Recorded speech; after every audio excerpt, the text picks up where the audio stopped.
Тэгэхээр бид нар болохоор одоо зориод өөрсдийнхөө ирээдүйд бэлтгэцгээ гарын авлага нөхцөл үеийнхэнд зориулсан хувилбарч гэсэндээ энэ бол түрүүний хэлсэнчлэн хин ч гэсэн аваад үзэхэд айгүй сонирхолтой хэрэгтэй.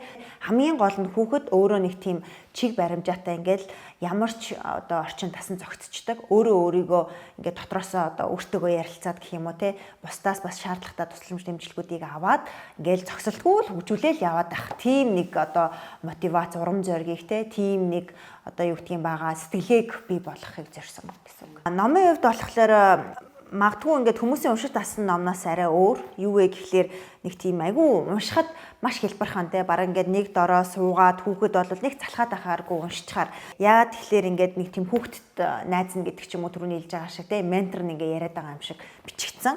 Тэгээд ерөнхий одоо гол одоо санаануудыг бол маш богинохон өгүүлбэрээр гэдэг ч юм уу те ингээ хуваагаад том одоо текстээр өгөөд те нөгөө хүмүүс бас нүдэрээ харж иж илүү хурдан хүлээж авдаг.